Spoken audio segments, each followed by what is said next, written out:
Microphones as we know them today developed from telephone technology. The invention of the microphone was claimed both by Thomas Edison and Emil Berliner in the 1870s. The two sides fought a long legal battle over the patent rights.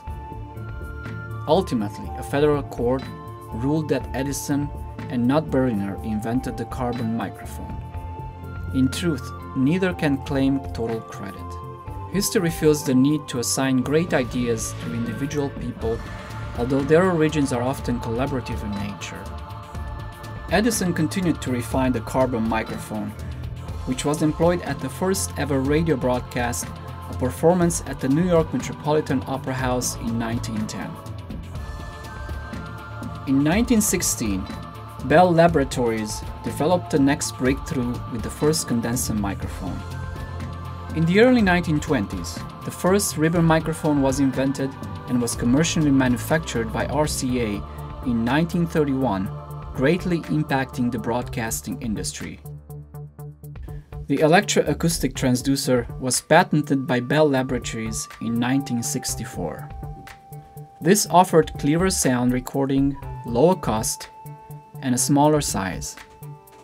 The electret microphone revolutionized the industry, with over 1 billion microphones manufactured each year.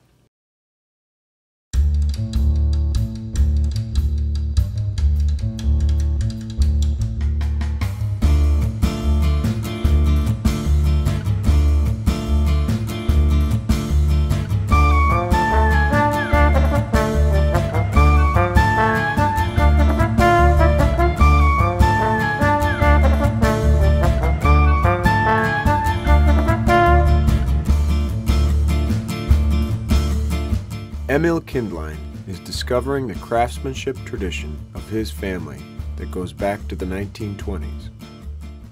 Kindlein microphones are handcrafted in an artisan tradition. All are one of a kind, made of pure solid silver molded into a unique shape by hammer and fire. I work with the passion of the past, sacrificing a lot of time and energy to create these unique pieces of musical jewelry.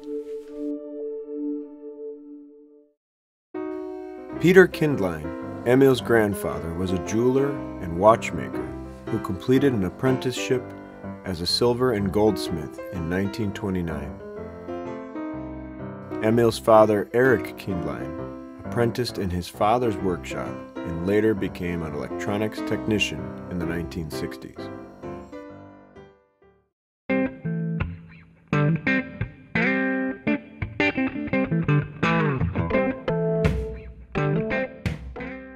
As a musician, guitarist, singer, and songwriter, Emil Kindlein molds the experience of 3 generations into one unique concept to produce original, handmade, one-of-a-kind silver microphones.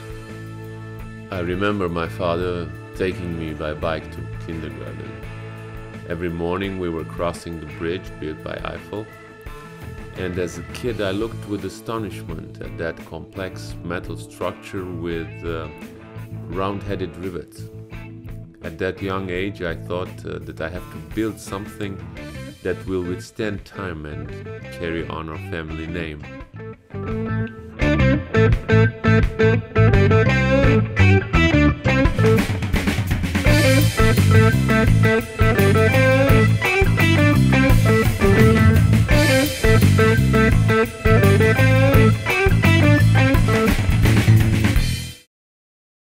Emil Kindlein is ethnically German and born in Timișoara. Timișoara was the city with the most pianos in the 1860s. In fact, music was so appreciated there that you couldn't get married without a piano. Timișoara was the first city in Europe and second in the world after New York to use electricity to illuminate its public streets. Most nights, on perfectly paved streets with electrical lighting, carriages stopped near the opera and the theater on Jeweler Street, where windows trimmed with velvet displayed their most expensive jewelry.